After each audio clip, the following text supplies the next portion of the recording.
En mayo adquiera su dominio.com.org o .net a un precio sin igual. Tan solo 99 pesos por año. Además, aproveche de un plan nano de hospedaje incluido en su contratación. Suempresa.com, líder de web hosting en México. Las heridas pueden ser físicas o mentales, pero el crimen deja cicatrices en todo lo que toca. Aunque los factores que lo generan son complejos, este crece cada día como un cáncer que consume a nuestra sociedad. Esto obliga a los agentes de la ley a auxiliarse de métodos científicos modernos, como la psicología y la criminalística. La guerra parece no tener final, pero una cosa es cierta: puedes correr, pero no esconder. Esto es Testigos del Crimen, con Guadalupe Gutiérrez y Roberto Coria. Frecuencia Cero, la otra radio.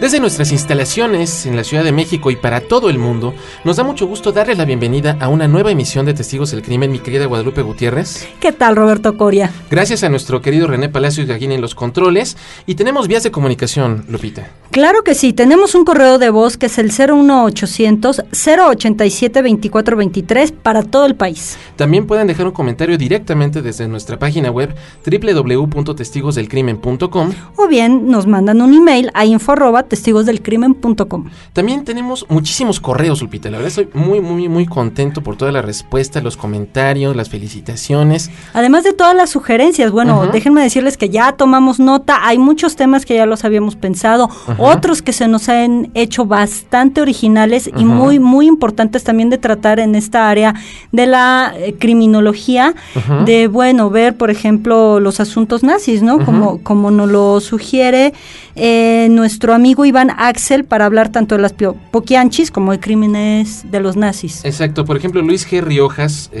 nos recomienda también que hablemos sobre la eutanasia, sobre los crímenes que se generan por traumas de guerra. Muchísimas gracias, Luis. Bien, a Milintok le agradecemos mucho sus comentarios, y déjame decirte que a mí también me encanta el espantapájaros y se me hace un villano, bueno, extraordinario, y pues por supuesto que platicaremos de él, más otros villanos de Batman, que bueno, hay para dar y regalar. Y también Romina Scagliuzzo de Argentina, ella nos pide que le sugiramos dónde puede encontrar el libro de Robert Ressler, El que lucha con monstruos. La verdad es que es difícil conseguirlo, Romina.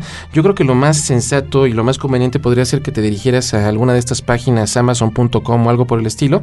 Ahí lo puedes encontrar sin ninguna dificultad. En inglés. Sí.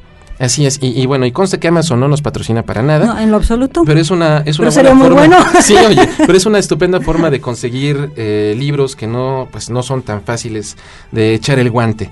Nuestro tema de hoy, Lupita, tenemos para todos ustedes un tema, pues que bueno, curiosamente, en las próximas semanas se estrenará la película de Brian De Palma, La Dalia Negra, que es una adaptación precisamente de la novela de James Ellroy, y que bueno, atendiendo a esta idea de que el crimen puede ser también considerado una de las bellas artes, esta novela se basa en un caso real, y que es el que vamos a tratar en esta ocasión. Por supuesto, es el de Elizabeth Short. Exactamente. Llamada La Dalia Negra, ¿no? ¿Cómo ocurre todo esto? Pues yo creo que primero deberíamos de hablar acerca de los sueños, los sueños de fama, los jóvenes que de alguna manera, así como ustedes han visto en muchos de estos reality shows, estos programas donde pues de alguna manera jóvenes ordinarios como ustedes o como yo son tentados por la idea de la celebridad, por la idea de la fama, por la idea de la fortuna, y pues tratan de probar sus aptitudes como cantantes, como actores, y pues tratan de hacerse de ello pues de un lugar de relevancia ante sus semejantes. Sí, y esto es parte del caso de la bella y hermosa señorita Short, ¿no? Que ella intenta, bueno, por su belleza, era una mujer muy bella, muy hermosa, intenta incursionar en el cine, pero además cuando la veían, porque ella trabajó como mesera, ya sabemos, ¿no? Muchos del gancho, mucho del sueño precisamente de ir tras los sueños hollywoodenses, y más en la época en que ella estuvo en Los Ángeles, que fue hacia 1946, 45, etcétera. Era esta fábrica de sueños. Entonces, bueno, pues ella fue persiguiendo algo diferente de la vida que había llevado, o poder hacer algo con esa belleza, en donde lamentablemente hasta la fecha se sigue creyendo que solamente por esto se puede ser artista, ¿no? O una buena actriz. Y entre esto, bueno, ella encontró otro destino bastante fatal. Ese sueño se rompió desafortunadamente para ella. Platícanos un poco cómo fue el hallazgo o cómo nos enteramos de este crimen. Bueno, esto ocurre, ella desaparece, la última vez que la ven es el 9 de enero de 1947. Ella contaba en este tiempo con 22 años. Y hacia el 15 de enero del 47, pues una mujer que se llama Betty Bersinger, la encuentra en un terreno baldío muy cerca de su casa, ahí en Norton Avenue y la calle 39, en Los Ángeles, ¿no? Ve el cadáver desnudo de una mujer con el rostro lastimado, y lo más terrorífico de esto es que partido por la mitad. Entonces ella va hacia la policía y pues notifica, ¿no? Empieza todo el relajo y se da la identificación a través del FBI, porque ella trabajó en uno de estos tantos trabajos que ella fue peregrinando, estuvo trabajando para el gobierno federal como oficinista, ¿no? Y bueno, la identifican y es Elizabeth Short, de 22 años.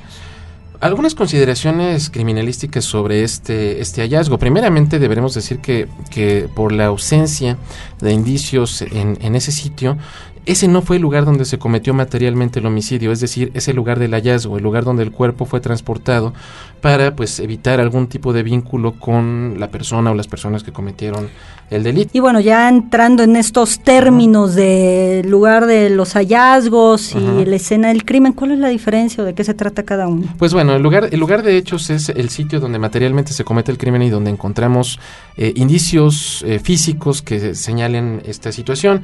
En este caso el cadáver estaba limpio, lo cual no había sangre en el lugar, lo cual indicaba obviamente que ahí no había sido cometido el delito. De acuerdo a esto, la necropsia decía que ella murió por una hemorragia y por traumatismo craneoencefálico. Ella tenía muchísimas heridas contusas, es decir, golpes, obviamente pueden ser causados por una mano, por un objeto de bordes romos, en el rostro, en el pubis, en el vientre y en la parrilla costal. Tenía dermoabrasiones en tobillos y muñecas. Esto quiere decir que la habían atado de manos y de tobillos. También su útero no tenía signos de haber estado embarazada jamás. Su cavidad anal se encontraba dilatada, tenía desgarros en las paredes. Esto obviamente sugiere que fue violada. Y aunque se realizó un rastreo de espermatozoides, no se encontró rastros de estos. Obviamente no necesariamente tuvo que haber sido violada por una persona de manera física, pudo haber sido violada con un instrumento, lo cual produjo estos desgarros. Y algo curioso es que ella tenía un defecto genético, sus genitales no estaban completamente desarrollados. Esta situación se llama vagina infantil y pues obviamente la hacía incapaz para mantener el acto sexual. Pero ¿qué te parece, Guadalupe, si continuamos con un par de consideraciones más sobre el cadáver después de esta pausa? Me parece excelente porque esta parte de cuestionamiento acerca de la vagina infantil que tenía fue de gran relajo y barullo en esa época. Regresamos.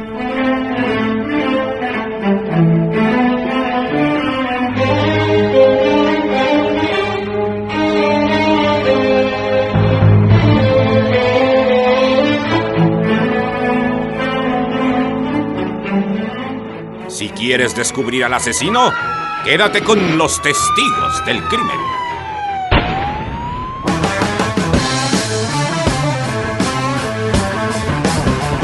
El rock es universal. Lo electrónico nos invade. Pero hay un ritmo que te hace sentir en tu frecuencia.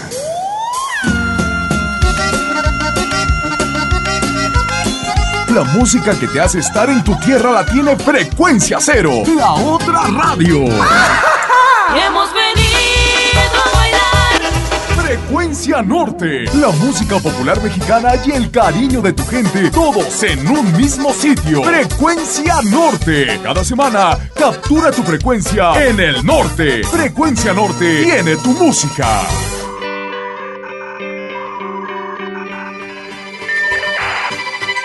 www.frecuenciacero.com.mx. Frecuencia Cero, la otra radio. Un nuevo medio para una nueva generación. Continúa descubriendo pistas con los testigos del crimen.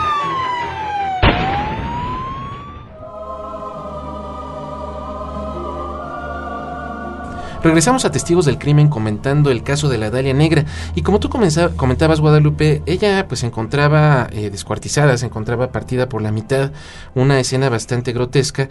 El descuartizamiento, propiamente hablando, viene de un vocablo latino que significa dividir en cuartos. Es decir, es la acción que consiste en la fragmentación del cuerpo humano por presión y tracción, separando segmentos corporales unos de otros, y esta puede ser obviamente accidental o homicida. Accidental, por ejemplo, hemos visto casos terribles en las vías del ferrocarril donde las personas quedan hechas pedazos, y en este caso una situación homicida, como es Elizabeth Short, donde la finalidad es obviamente disminuir el peso y el volumen corporal del cadáver para poder facilitar el transporte, la cremación, el ocultamiento, la inhumación clandestina, meterlos en baúles, en tambos, etc., etc., etc.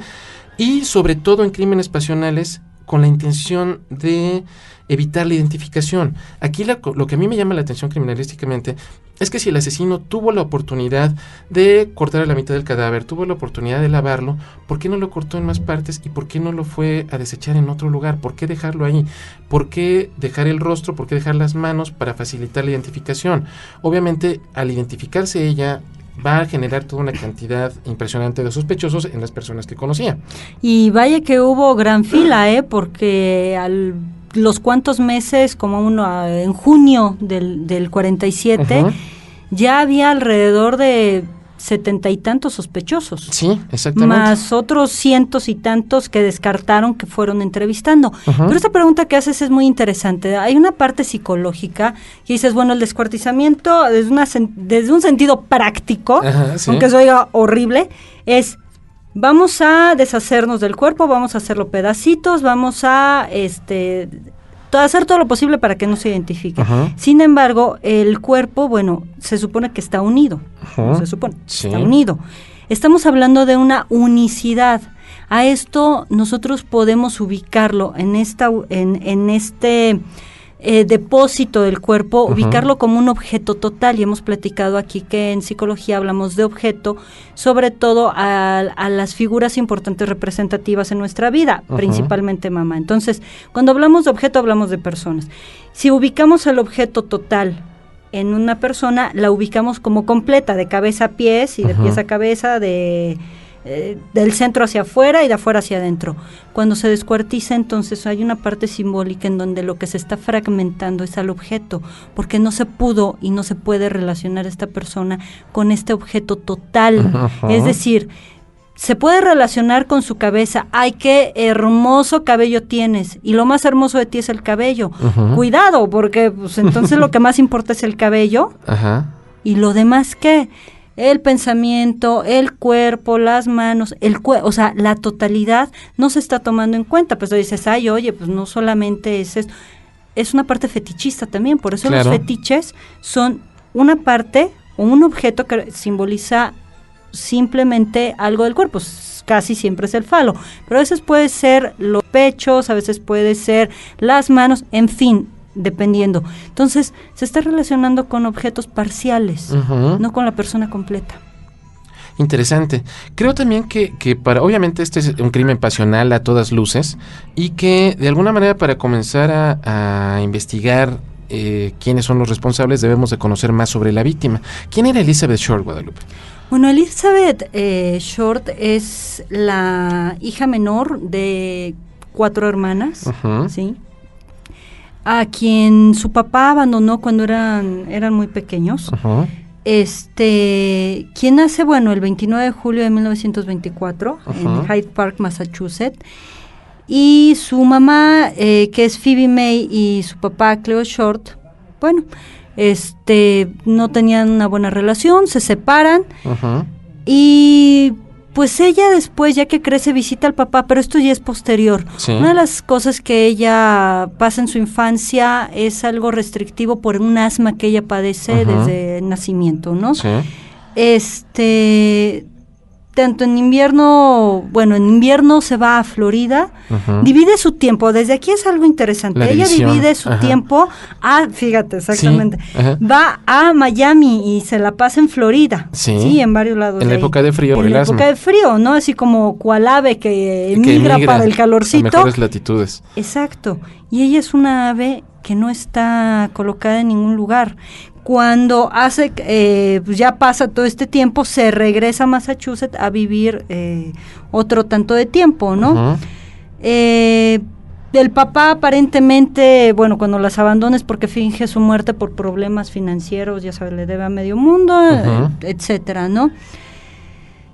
Su mamá le gusta el cine y es en donde ella aprende a admirar a estas, vamos a ubicar, pues es 1924, es una época muy bonita y muy importante del cine mudo y además de una expresión artística en donde el cine es muy importante. Y están las grandes divas y estos actores guapísimos, ¿no? Por supuesto, en donde además salen completamente sexuales, sexys, eróticas, sensuales, y ella empieza a admirar este tipo de imagen, ¿no? Que la mamá también aplaude.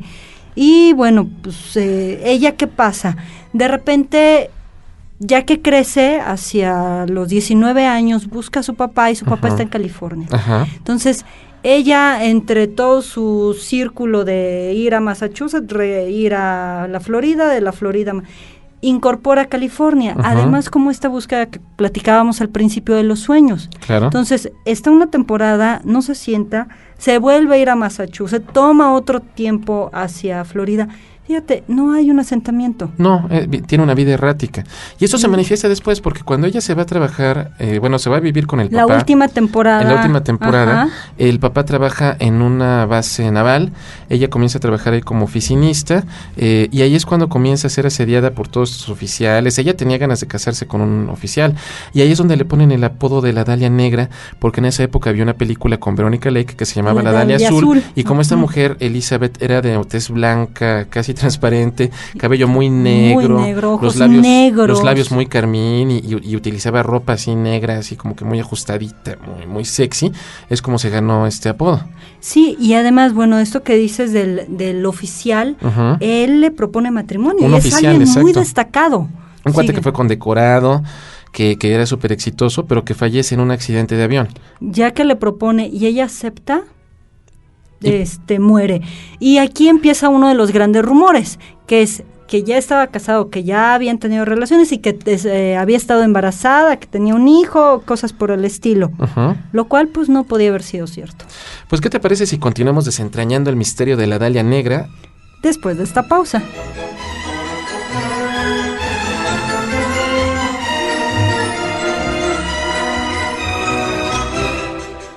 Si quieres descubrir al asesino, quédate con los testigos del crimen. Buenos Aires, Jerusalén, Kabul, Islamabad, Bangkok, Yakarta, Beijing. Porque a través del conocimiento y la comprensión de los problemas de otros países, podemos encontrar la solución a los del nuestro. Atrévete a cruzar los límites, a romper barreras, a derribar obstáculos. Atrévete a ir más allá de las fronteras. www.másalladelasfronteras.com. Una mirada al acontecer internacional. Frecuencia Cero, la otra radio. Interplanet presenta su nueva división. Frecuencia Cero, la otra radio. La primera propuesta formal de producción de contenidos podcast en México. Frecuencia Cero. Continúa descubriendo pistas con los testigos del crimen.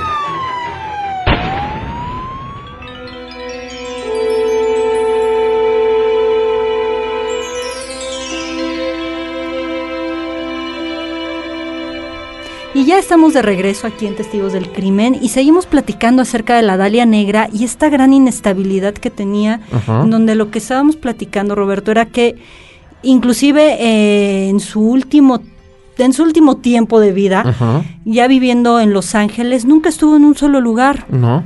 Estuvo 3 días en una casa de huéspedes, 5 días en un hotel, de repente 2 días con una amiga. De repente en una pensión. O sea, nunca tuvo un lugar propio, lo cual también, bueno, pues habla de como estas aves que emigran y que no van a tener un territorio personal. Lamentablemente, bueno, ella dentro de estas expectativas de matrimonio se ven frustradas, como estábamos platicando, y bueno, tiempo después ya recuperándose del duelo, del dolor, del impacto, bueno, pues los galanes nunca le faltaron. Eso sí. Siempre, por eso también había tanto sospechoso. Exactamente. Sí, porque de todos, de alguna u otra forma tenían que ver porque la rondaban. La querían conquistar. Se especuló mucho sobre ella. El último sujeto que la ve con vida es un tal Robert Manley, que era un pretendiente, que como tú señalabas al inicio del programa, es el último tipo que la ve con vida, y esto fue el 9 de enero de 1947 en el lobby de un hotel en el Biltmore, en el centro de Los Ángeles. Este cuate durante muchísimo tiempo fue el principal sospechoso de la policía de Los Ángeles, obviamente por por lo sanguinario del crimen, por la naturaleza del delito, se trató como un caso de alto perfil, hubieron muchísimos investigadores asignados. Entonces, este Manley voluntariamente accedió a someterse a un par de pruebas de polígrafo, el detector de mentiras, y después de que se corroboró su coartada y se estuvo rascando, se quedó establecido que el tipo no era responsable, aunque es significativo que el sujeto poco tiempo después fue internado por su esposa en un hospital psiquiátrico porque oía voces, posible rasgo de esquizofrenia, y muere en 1986. Si efectivamente fue él o no el autor del asesinato, todavía queda en duda. Sí, y digo, habrá que ver qué le decían estas voces, porque si lo asociamos ahí podría haber sido la culpa, ¿no? Exactamente. Hemos de recordar el famosísimo cuento del corazón palpitante. El corazón de Edgar Allan Poe, efectivamente. Edgar Allan Poe, por supuesto. Otro sospechoso que también fue considerado era un doctor Walter Bailey, un cirujano de 67 años, que el tipo nunca fue un sospechoso oficial, sin embargo llamó la atención en investigaciones recientes porque vivía muy cerca del lugar del hallazgo y supuestamente su hija era amiga de una de las hermanas de Elizabeth Short, por lo cual se da en este vínculo. La cercanía. Exacto, y que aunado a que el hombre pues visitaba frecuentemente prostitutas. Aquí viene lo que tú comentabas mientras regresábamos de la pausa, que se especulaba que ella era prostituta. Sí, era uno de los hitos que ponían y que por eso le había pasado eso, como siempre, ¿no? Pero no podía ser por esta parte de que se encontró, bueno, en la autopsia se encontró que anatómicamente estaban bien, útero, etcétera. Sin embargo, lo que era vagina, labios, en fin, era esto que mencionabas de vagina infantil. Así es. Sí, bueno, y cómo queda toda esta área, ¿no? Queda muy incongruente. Sí. Si ella tenía este problema, era muy difícil que fuera prostituta en el sentido de la penetración y de la relación vaginales. Digo, hay N formas, pero nadie de los testigos, nadie de la gente allegada, nadie de quien la conociera confirmó esta versión, decía que al contrario, ¿no? Que era una mujer bastante tranquila, sensata. Sí, que no le daba pie a los galanes, que ponía su freno cuando estos comenzaban a propasarse, digo, a pesar de que pues era una mujer que se movía evidentemente sustentada en su erotización, en lo bella que era, que le sacaba partido, porque muchas veces ella, sin tener dinero, sin tener dónde residir, eran los galanes los que le invitaban a comer, los que le invitaban a cenar. Entonces, pero ella jamás utilizó esto de esa manera, o sea, ella jamás, de acuerdo como dices a estos testimonios, jamás vendió su cuerpo para obtener un beneficio económico. Sí, no. Aquí podríamos quizá mencionar como a esta chica desde una parte psicopatológica, como con rasgos histéricos. En términos sencillos, queridos escuchas, para que entendamos lo que es la histeria, es aquella persona que prende el boiler y no se mete a baño. Exactamente. Es decir, aquella chica que de repente puede provocar, ella se vestía muy sexy, etcétera, pero cuando el galán se quería propasar es hasta aquí porque no hay para más la relación, o no te estoy dando entrada para otra cosa, ¿no? Y es cuando, pues, a ver cómo, o sea, que a lo mejor aceptas invitaciones y ahora me dices que no.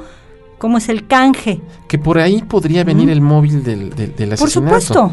¿Tú qué piensas? Digo, hay una lista enorme de sospechosos. Por ejemplo, un tal George Knowlton, que de acuerdo a su hija, ahorita me comentabas esta idea que me parece interesante, era un tipo que no fue sospechoso oficial, pero que su hija hace unos años escribió un libro titulado Papi fue el asesino de la Dalia Negra, donde ella supuestamente dice que su papá, que era este sujeto, fue quien conoció a Elizabeth Short, quien mantenía un romance con ella, y que él fue el que la mató.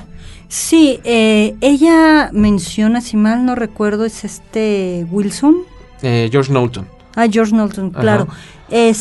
Una de las cosas que menciona la hija es que ella fue testigo del crimen, que ella vio cómo la mató, cómo la descuartizó y cómo se la llevó, pero que no lo recordaba porque fue tan impactante el shock que lo encubrió desde otra forma. Ella habla de recuerdos encubiertos. ¿Qué son los recuerdos encubiertos?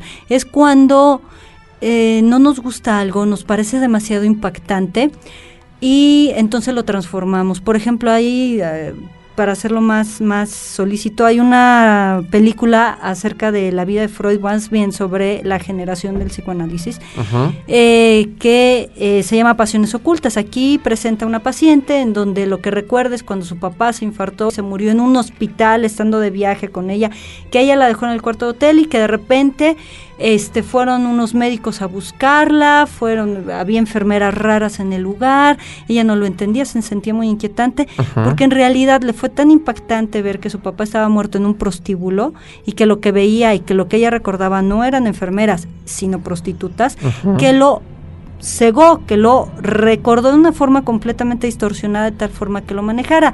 Esta chica lo que está haciendo es avalarse a través de eso. La verdad es que más bien es como colgarse de la fama y de tanto que se dijo y tan sobado que estuvo el caso. Exacto. Que son estos 5 minutos de fama. Se me parece una situación muy absurdo. Oportunista. Demasiado. Sobre el crimen, Guadalupe, ya para rematar que el tiempo se agota. Sí, caray, necesitamos más tiempo. Sí, necesitamos más tiempo, ya lo estaremos gestionando. Obviamente se trata de un crimen pasional, un crimen que posiblemente el autor, siendo un sujeto que frecuentaba obviamente a Elizabeth, que tuvo la confianza para acercarse a ella, fue un sujeto que tal vez en el momento de intentar tener esta relación sexual con ella se resistió o generó ante la oportunidad, el tipo la golpeó por la impotencia, por la rabia de no poder consumar el acto, y terminó matándola a golpes y Primero la viola, sí, eso sí, y la mata a golpes. Sí.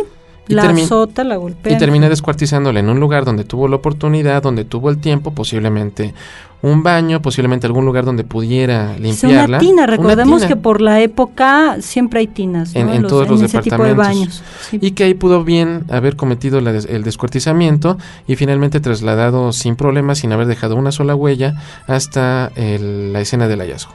Sí, y bueno, hasta la fecha, hasta nuestros días, es un tema no resuelto. Y sin embargo, aunque el Estatuto de Investigación de Homicidios en Estados Unidos nunca prescribe, pues el caso permanece abierto y sin resolver. Y pues, ¿qué te parece si lo dejamos de la misma manera aquí en Testigos del Crimen? Dejamos el expediente abierto y pues estaremos atentos si en los próximos años surge alguna información relevante sobre la Dalia Negra. Me parece muy bien, y por mientras, cuando salga la película, estaremos muy atentos para verla. Pues muchísimas gracias por acompañarnos. Estuvimos con ustedes, Guadalupe Gutiérrez y Roberto Coria, Testigos del Crimen.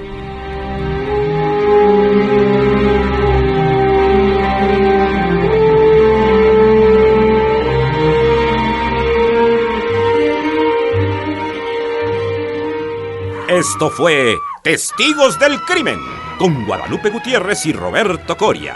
Mantente en contacto con nosotros en www.testigosdelcrimen.com o al teléfono 24 55 50 99. Testigos del Crimen, un programa más de Frecuencia Cero, la otra radio. Lo mejor de la radio en la palma de tu mano.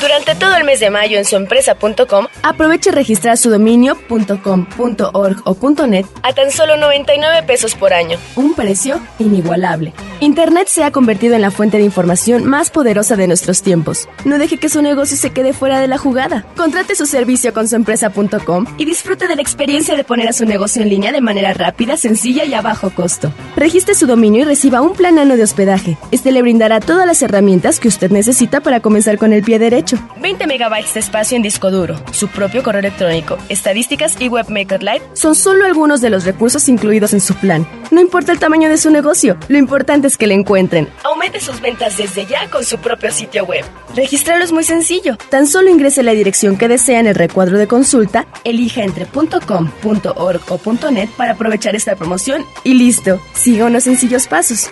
Con suempresa.com, su negocio en la red hoy mismo. Suempresa.com, líder de web hosting en México.